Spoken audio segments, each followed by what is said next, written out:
Hare Nama, Hare Nama eva kevalam, Kalo nasteva, nasteva, nasteva gatiranyata.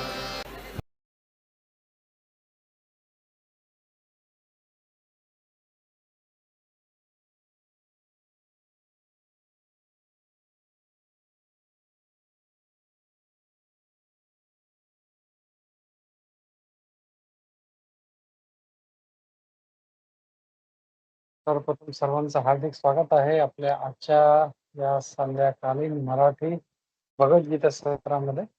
तर आपण मागच्या वेळेस भगवद्गीताचा 5व्या अध्यायाचा श्लोक नंबर 26 पाहिला होता. हेमांगिनी माताजींनी खूप छान त्याच्यावरती विश्लेषण केलं होतं. तर आज आपण 27, 28 आणि 29 टाइम भेटला तर आपण 27, 28 एकाच ह्याच्यात आपण तिन्ही श्लोक पाहण्याचा प्रयत्न करूया. प्रार्थनेने चालू करूया आपण. ओम ज्ञानतिमिरान्धस्य ज्ञानाञ्जनशलाकया चक्षुरुन्मीलितं येन तस्मै श्रीगुरुवे नमः. श्रीचैतन्य मनोभीष्टं स्थापितं येन भूतले स्वयं रूप कदा मह्यं ददाति च तदान्तिकम्. वन्देऽहं श्रीगुरु श्रीयुतपदकमलं श्रीगुरुं वैष्णवांश्च श्रीरूपं साग्रजातं सगण रघुनाथान्वितं तं सजीवं साद्वैतं सावधूतं परिजनसहितं श्रीकृष्णचैतन्यदेवं श्रीराधा कृष्णपादान् सहगण ललिता श्रीविशाखान्वितांश्च हे कृष्ण करुणा सिन्धु दीनबन्धु जगत्पते गोपेश गोपिकान्त राधाकान्त नमस्तुते. तप्त कांचन गौरांगी राधे वृंदावनेश्वरी वृषभानुसुते देवी प्रणमामि हरिप्रिये. वाञ्छाकल्पतरुभ्यश्च कृपा सिन्धुभ्येव च पतितानां पावनेभ्यो वैष्णवेभ्यो नमो नमः. जय श्री कृष्ण चैतन्य प्रभु नित्यानंदा श्री अद्वैत गदाधर श्रीवासादि गौरभक्तवृंदा. हरे कृष्णा कृष्णा कृष्णा हरे हरे हरे राम राम राम हरे हरे. मुखम करोति वाचालं पंगुं लंघयते गिरिं यत्कृपातमहं गुरुदिनकारिणं परमानंद माधवं श्री चैतन्य ईश्वरम्. नानाशास्त्र विचार अनेक निपुण षड धर्म संस्थापको लोकानां हितकारिणो त्रिभुवन मन्यो शरण्याकरो श्री राधा कृष्ण पदारविंद भजनानंदेन मत्तालिको वंदे रूप सनातन रविंद्र श्री जीव गोपाल सर्वस्य चामृति सन्निविष्टो मत्तः स्मृतिर्ज्ञानं पोहनं च वेदैश्च सर्वैः अहमेव वेद्यो वेदान्तिक वेद विदेव चाहम्.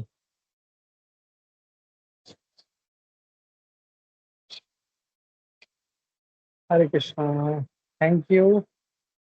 सर्वांचं स्वागत आहे आपल्या मराठी भगवद्गीता सत्रामध्ये. तर आज आपण पाहत आहोत अध्याय 5 श्लोक नंबर 27 आणि 28 एकाच ह्याच्यात आहे. तर मी शेअर करतो. Okay, thank you.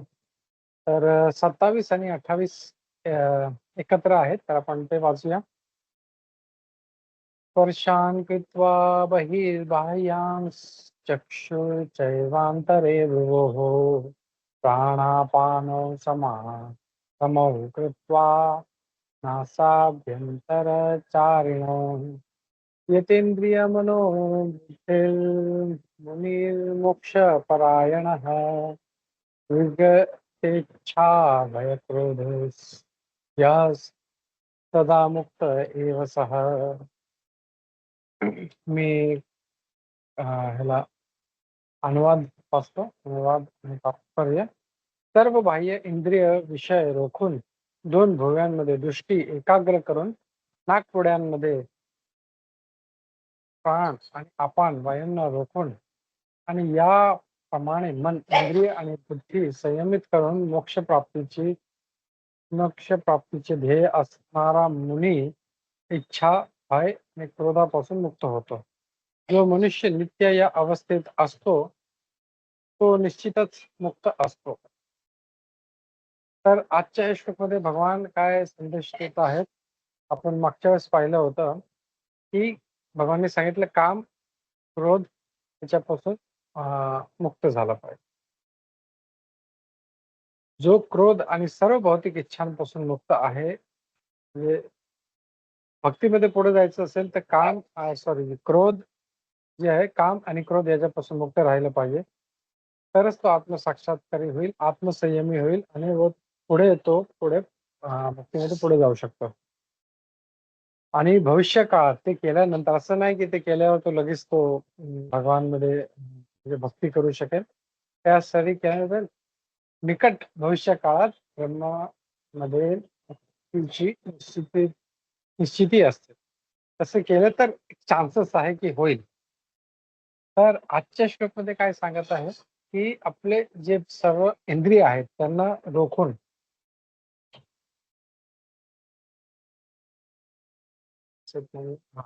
ओके. तर सर्व इंद्रिय जे विषय आहेत त्यांना रोखून म्हणजे एक सर्वप्रथम परत भगवान सांगते इंद्रिय विषय जे आहेत त्यांच्यापासून लांब राहिले. डोळ्याने जे दिसतंय, कानाने जे ऐकू येत आहे, जे चांगले सुगंध आहे, चांगलं टेस्ट आहे, त्वचा जे स्पर्श आहे, ते जे आहेत ते सर्वांना रोखून ठेवलं पाहिजे. आणि रोखून काय करायचं पुढे? फक्त रोखून ठेवायचं नाही. रोखून 2 भुवयांच्या मध्ये इथे आपली दृष्टी एकाग्र करायची आहे. आणि नाकपुड्यांमध्ये प्राण आणि अपान वायूंना रोखून आणि याप्रमाणे तर नाकपुड्यांमध्ये आपल्याला नाकाने जे प्राण आणि अपान जे वायू आहे त्यांना रोखून ठेवायचं. तर काय जे जे श्वास घेतो आपण, जे श्वास सोडत आहे, त्याला रोखून ठेवायचं आहे. आणि ते रोखून पुढे काय करायचं? मन, इंद्रिय आणि बुद्धी यांना संयमित करायचं आहे. 3 वस्तू आहेत तिथे. तर इंद्रिय विषयापासून लांब राहायचं आहे, दृष्टी एकाग्र म्हणजे फोकस करायचा आहे. प्राण आणि अपान म्हणजे जे ब्रीथिंग जी आपली प्रोसेस आहे, आपल्याला बरेचसे आपले योगा वाले आहेत आपल्या ग्रुपमध्ये. तर ते योगा करतात. त्यांना माहिती आहे. तर ते कसं त्याला टेक्निकल टर्म्स आहेत ते आपण पुढे पाहूया त्याच्यामध्ये. तर अं, तर अ, श्वासांना कंट्रोल करून मग काय करायचं? मन, इंद्रिय आणि बुद्धी यांना संयमित करून मग मोक्ष प्राप्तीचे ध्येय तसं जर केलं तर मोक्ष प्राप्तीचे ध्येय असणारा मुनी इच्छा, भय आणि क्रोधपासून मुक्त होईल. मागच्या ह्याच्यात पाहिलं तर काम आणि क्रोधपासून मुक्त झालं पाहिजे आणि आता इथे सांगत आहे, की जो असं करेल तो इच्छा, भय आणि क्रोधापासून मुक्त होईल. जो मनुष्य नित्य या अवस्थेत असतो तो निश्चितच मुक्त असतो. आणि जो नेहमी असं नाही म्हणजे बरेचसे लोक आता योगा करतात. तर योगा त्यांचा जो असतो तो तात्पुरता काही मिनिटांसाठी, अर्ध्या तासासाठी, 1 तासासाठी, 2 तासासाठी. मग परत ते त्या नॉर्मल लाईफमध्ये जातात आणि परत सगळं इंद्रिय उपभोगमध्ये लागतं. असं नाही. मनुष्य नित्य त्या अवस्थेत असतो. कंटिन्यूअस तसं त्याचं ध्यान, त्याचा फोकस, इंद्रिय विषयापासून लांब, मन, बुद्धी आणि अ, इंद्रिय त्यांचं संयम हे त्याचं निश्चित आहे. कंटिन्यूअस चालू असतं नित्य आणि त्याच्यामुळे मग तो मुक्तीकडे जाऊ शकतो. तर जसं आजकाल चाललं आहे, की योगा जे आहे ते काही अर्धा तास, 1 तास, 2 तास. त्याच्यानंतर तुम्ही जे पाहिजे ते करा, तसं नाहीये. ही एक अवस्था आहे जी आपल्याला कंटिन्यूअस ठेवली पाहिजे. कंटिन्यूअस आणि हे शॉर्ट टाईमसाठी नाही. ते इथे आपल्याला भगवान सांगत आहे. तर तात्पर्य खूप चांगलं आहे. आपण अ, त्याचं वाचूया त्याला. तात्पर्य श्री प्रभुपादद्वारे श्री प्रभुपाद की जय. कृष्ण भावनेमध्ये संलग्न होऊन मनुष्य तत्काळ आपले आध्यात्मिक स्वरूप जाणू शकतो.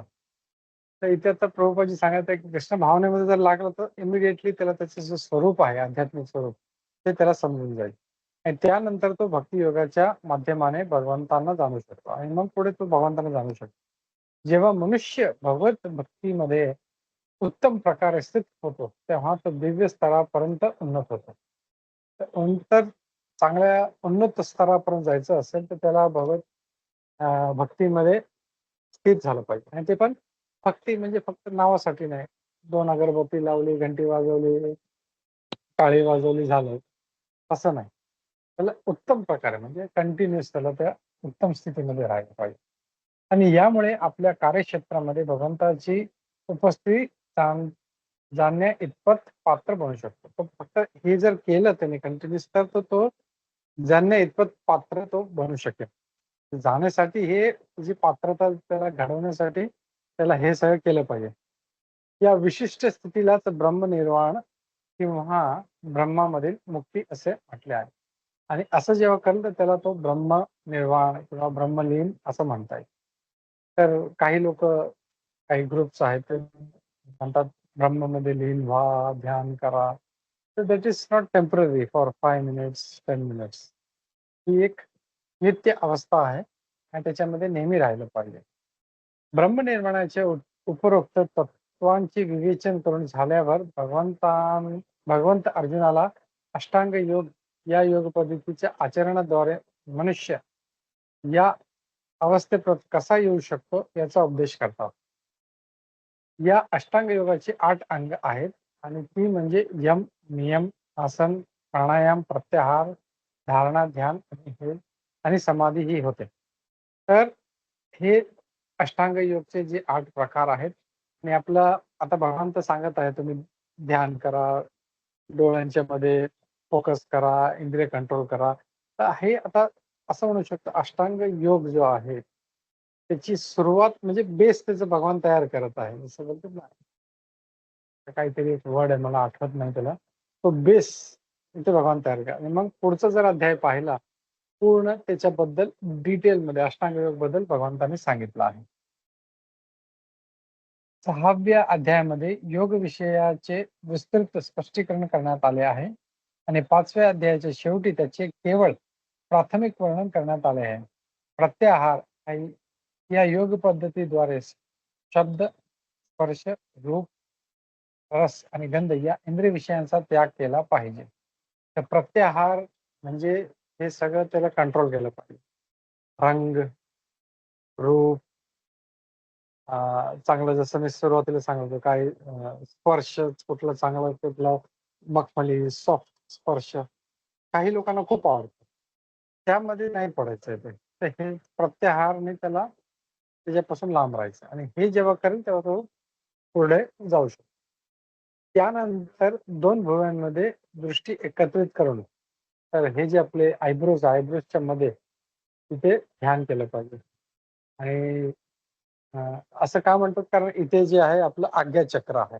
त्या आज्ञाचक्रावरती जेव्हा फोकस करतो मनुष्य, तेव्हा तो चांगलं कॉन्सन्ट्रेशन करू शकतो. मेडिटेशन, समाधी तो खूप चांगल्या रीतीने करू शकतो आणि ते केलं तर त्याची जी चेतना आहे ती हळू ती वरती येते.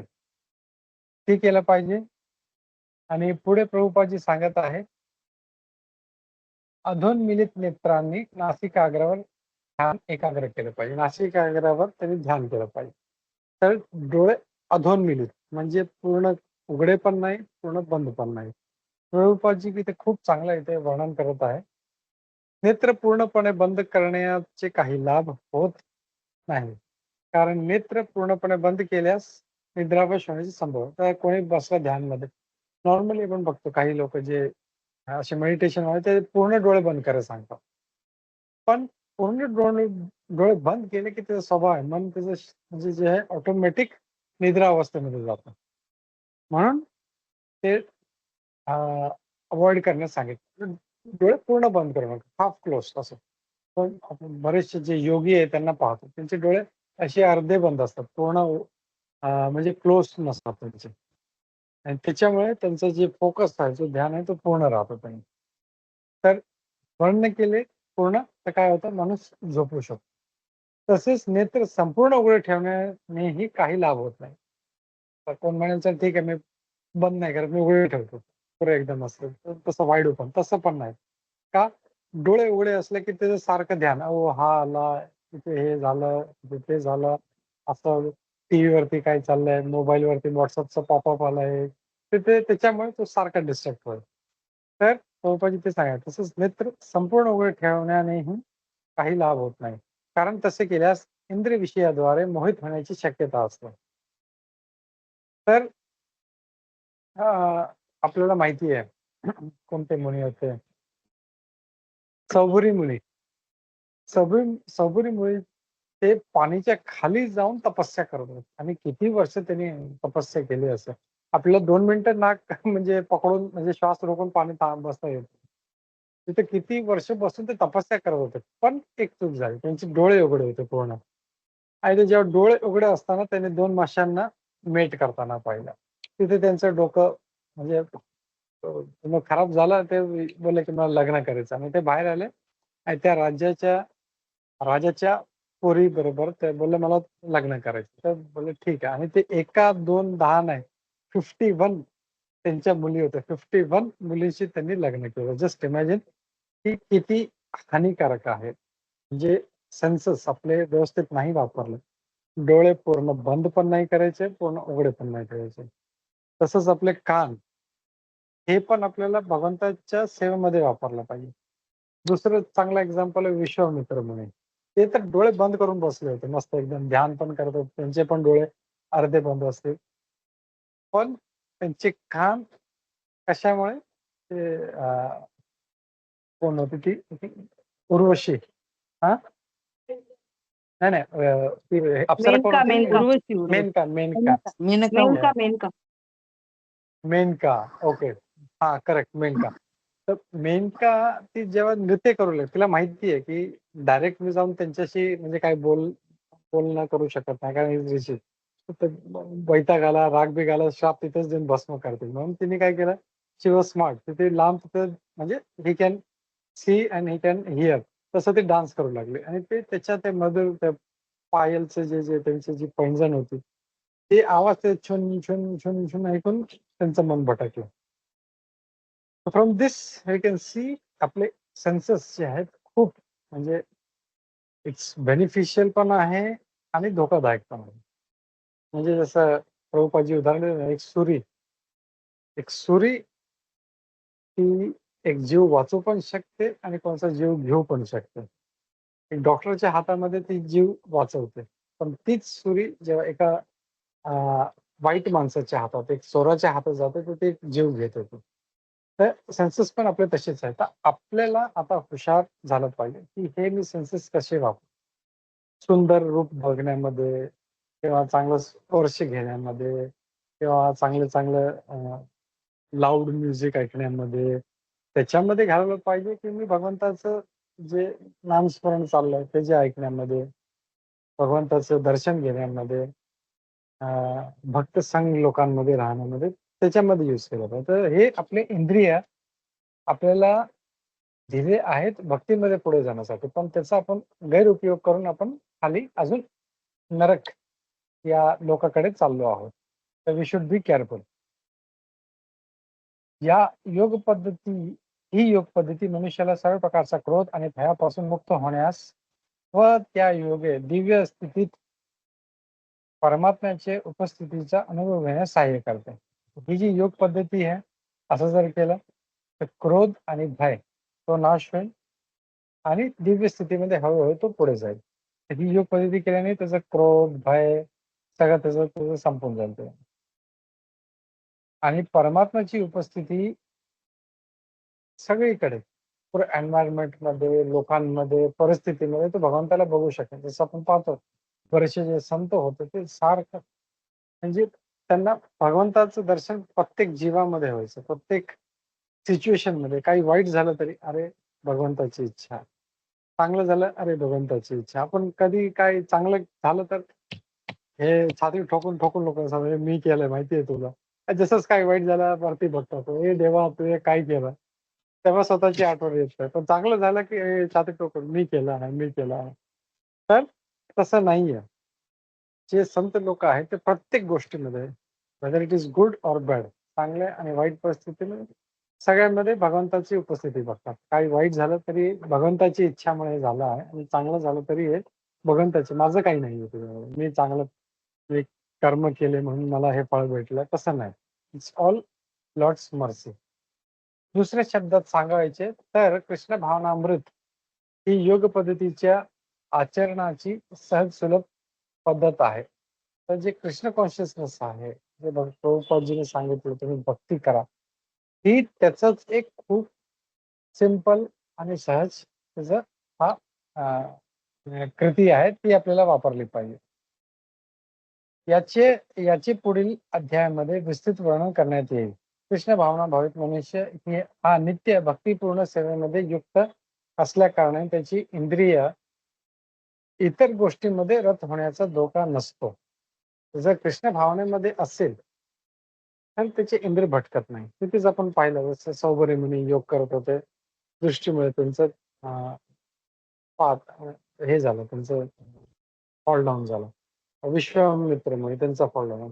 तेच आपण एक्झाम्पल बरेच वेळेस पाहिलं. हरिदास ठाकूर भक्त होते. त्यांच्याजवळ साक्षात ती म्हणजे इतकी सुंदर वेश्या होती. ती बोलली, "माझ्यावर तू सहवास कर." बोललो, "ठीक आहे. तू थांब जरा." आणि त्यांनी काय केलं, ते पण हुशार होते. त्यांनी तिचा आपला जप होता. तर ह्या लीलामधून पण आपण समजू शकतो, की भगवंताचं नाव किती पॉवरफुल आहे. ते पाहिजे तर जाऊ शकले असते. ते बोलले, "मी संत आहे. माझ्या या वेश्याशी माझं काही घेणं नाही." तिथून जाऊ शकले असते. बोललो, "नाही. मला आज हिचा उद्धार करायचा." आणि तिला बसून भगवंताचं नाव त्यांनी हरे कृष्ण, कृष्ण कृष्ण हरे हरे, हरे राम, राम राम. पूर्ण रात्र तिला ते ऐकवलं. जस्ट इमॅजिन किती पॉवरफुल आहे. ती वेश्या जी इतकी निकृष्ट मनोवृत्तीची होती. तिला पण त्यांनी भक्त बनवून टाकलं. तो holy name is so powerful. बघतो ना भगवंताचं एक नाव मध्ये किती शक्ती आहे. की कुठल्या व्यक्ती म्हणजे असं शास्त्राने सांगितलं, की एवढी शक्ती आहे, की मनुष्य कोटी-कोटी जन्मामध्ये जेवढे पाप करू शकत नाही, त्याच्यापेक्षा जास्त शक्ती या भगवंताच्या नावामध्ये आहे. आणि हे आपण बरेचसे उदाहरण पाहतो. भगवंताच्या नावामध्ये किती शक्ती आहे. जसं वाल्मिकीजी होते. ते बोलले, की त्यांना जेव्हा ते होते अंगुलीमाल म्हणजे रत्नाकर होते. त्यांना सांगितलं, "तू राम बोल." ते बोलले, की त्यांना म्हणजे ते जीभच वळत नव्हती. राम म्हणजे इतके पापी होते भगवंताचं नाव.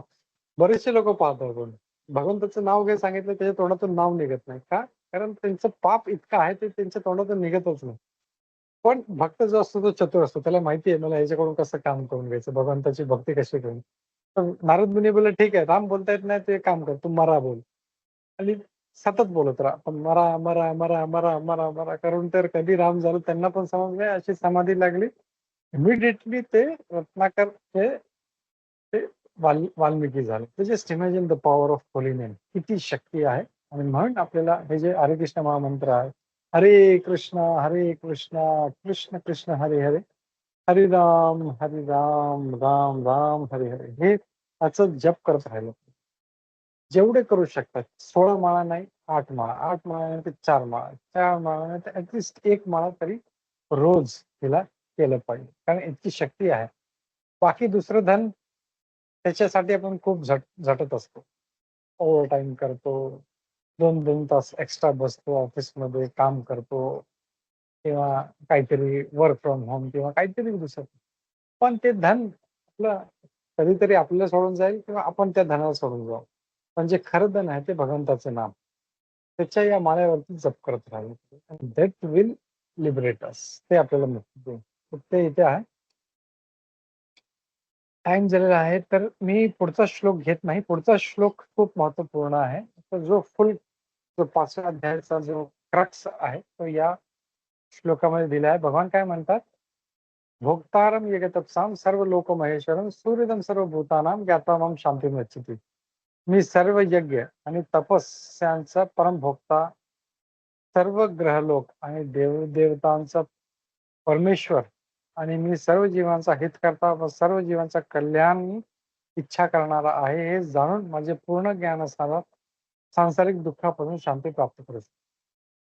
तर हे सगळं करून शेवटी भगवान कृष्ण कोण आहे जर माहीत नाही, तर हे सगळं योगा, सगळं श्वास रोखणे, आसन सगळं वेस्ट आहे. तर भगवान इथे काय म्हणतात? ते सगळं करून भोक्ताराम यज्ञ तपसाम. सगळं भोगता मी आहे.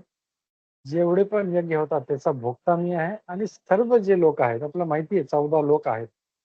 ते 14 जे 14 लोक आहेत त्यांचा जो मालक आहे तो पण मी आहे. हे समजलं पाहिजे. हे जर नाही समजलं तर सर्व योगा आपला अष्टांग योग सगळं वेस्ट होतं. तर हे आपण पुढच्या आठवड्यात पाहूया. आजच्या श्लोकमध्ये हेच आहे की आपल्याला इंद्रियांचं दमन करायचं आहे, फोकस करायचा आहे, श्वास आपल्याला त्याचं कंट्रोल करायचं आहे आणि मन ते करून मन, इंद्रिय आणि बुद्धी यांचं संयम. असं नाही 2 तास योगा केला मस्त एकदम खूप चांगला वाटला की लगेच ही मूव्ही, ते मूव्ही, हे खा, ते खा, हे बघ, ते बघ. सगळ्या प्रकारच्या नॉनसेन्समध्ये इन्व्हॉल्व होतो. म्हणजे 24 तास मधून 2 तास फक्त योगा करतो आणि बाकीचे तास आपण असे घालवतो, तर त्याचा इफेक्ट होणार नाही. तर हे मेसेज आपल्याला भगवान देत आहे. मी थांबतो इथे आणि कोणाचं काही प्रश्न असतील, डाउट्स असतील किंवा कमेंट्स असतील तर आपण घेऊया. भगवद्गीता यथारूप की जय, श्रील प्रभुपाद की जय, इस्कॉन वृंद की जय, सभी उपस्थित भक्तवृंद की जय. हरे कृष्ण. हरे कृष्ण. हरे कृष्ण माताजी. प्रभूजी खूपच छान क्लास. प्रभूजी मी ना थोडंसं आय क्लिनिक मध्ये आले आहे, त्यामुळे मी जरा लीव्ह करते क्लास. हॅलो.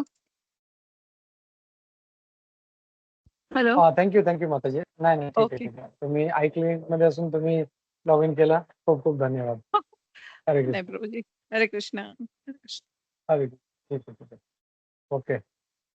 बाकी अजून कोणाची काही शंका, डाउट्स किंवा काही ऍडिशनल कमेंट्स किंवा काही हरे आवडलं कृष्ण. या क्लासमध्ये? येस प्रतिमा माताजी. नाही खूप छान सांगितलं ते. म्हणजे प्रश्न होता त्यातच उत्तर तुम्ही तुमच्या बोलण्यातूनच सगळी उत्तरं मिळतातच आणि खूप छान केलं आणि मला एक प्रश्न आहे की कधीपासून विचारलं होते ते जगन्नाथ आणि हे श्रीनाथजी जगन्नाथ आणि श्रीनाथजी यांच्या ना राईट साईडला असं नाकामध्ये जे नथ सारखं घालतात ना ते का घालतात? ऍक्च्युली ती त्यांची प्रथा आहे तशी. हं. ती त्यांची प्रथा आहे. आय डोंट नो म्हणजे आणि असं म्हणजे आय डोंट नो म्हणजे त्या काळात असेल, पूर्वीच्या काळात. आज जर मी नथ घालून फिरलो तर लोक मला वेडा समजतील. बोलतील "हा काय बाईसारखा नाकात नथ घालून हं. फिरतो." पण आधीच्या काळात असेल तसं काहीतरी असेल. भगवान कृष्ण घालत असतील आणि म्हणून ते ते तसं ते जगन्नाथजीला किंवा श्रीनाथजीला ते नथ घालतात ते. तसं असेल. हं. मला पण डिटेल माहित नाही. मी पाहिजे तर कोणाला विचारतो. हां, मग हां. आपण कारण का पण हा प्रश्न कधीपासून पडला आणि आमच्यात म्हणजे असं डिस्कशन होतं, पण आम्हाला ह्या प्रश्नाचं उत्तर कोणालाच नाही मिळालं. हां. म्हणून म्हटलं की तुम्हाला कारण विचारेनच. हे काही जे आपले आधीच्या काळाची जी प्रथा आहे, ती विलुप्त एवढी झालेली आहे. आता समजा आज म्हणजे जे सॉरी टू से बट बायका जे आहेत सगळे बॉब कट आहेत. तर कोण लांब केसाची बाई कोणाला दिसणारच नाही. हं, अचानक हं. कधी दिसली त्याला आश्चर्य वाटेल, "अरे बापरे! हे काय म्हणजे एवढे" इनफॅक्ट म्हणजे पुरुष आहेत त्यांची केस लांब असतात. बायकांची केस छोटी होत चालली. तर it's all symptoms of Kaliyuga. कलियुगामध्ये सगळं म्हणजे इट्स अप अँड डाउन म्हणजे उलटं-पुलटं होत चाललंय. तर त्याच्यामुळे काय झालं, की आधीच्या जी प्रथा आहेत, ती सगळ्या विलुप्त झाल्या आणि आपल्याला माहीत पण नाही बऱ्याचशा वस्तू. असं असेल काहीतरी भगवान तर घालत असतील आणि म्हणून ते त्यांना तसं नथ घालतात. असेल. पण तरी आपण कोणाला तरी विचारूया आपण. मग हां. ग्रुपमध्ये टाकूया आपण. हं, प्रभूजी माझं येणं अजून बघा ना कसं लांबतंय. खूप मला खूपच हे येतात अडथळे. खूपच येतात. आता बघा ते फ्लाइट सुद्धा कॅन्सल. 8 तारखेला आता यांनी बुकिंग करायला गेला. Flight cancel. हां, नाही आता तर मला वाटतं ट्रॅव्हल करणं पण सेफ नाहीये. तर हं. आता नका ट्रॅव्हल करू. कारण सगळं हे युद्धाची परिस्थिती आहे. So it's not safe. आता जिथे आहे हो. घरामध्ये आपलं सेफ राहिलं पाहिजे आता. 2 कामासाठी मला ठीक यायचंच आहे. होतं. एक तर म्हटलं आली असते म्हणजे सगळं हे ह्याचं झालंच असतं काम आमचं बिल्डिंगचं आणि दुसरं म्हणजे तुमचं तुमचं दर्शन पण झालं असतं ना सर्वांचं. काय नाही पुढे पुढे भेटू. पुढच्या वर्षी म्हणजे जेव्हा पण येताल हे सगळं हो, व्यवस्थित परिस्थिती व्यवस्थित होऊन जाऊ द्या. हो. मग ट्रॅव्हल करा. ठीक आहे हो, माताजी. हो. बरं चला हरे कृष्ण. धन्यवाद. हरे कृष्ण, हरे कृष्ण. ठीक. हरे कृष्ण. चला ठीक आहे. कोणाचं काही प्रश्न नसतील, कमेंट्स नसेल तर आपण थांबूया. भगवद्गीता यथारूप की जय. श्रील प्रभुपाद की जय. इस्कॉन गोविंद की जय. हरे कृष्णा. थँक्यू. हरे कृष्णा प्रतिमा प्रभुजी, माताजी, धन्यवाद. मथुरा माताजी, अर्चना हरे माताजी.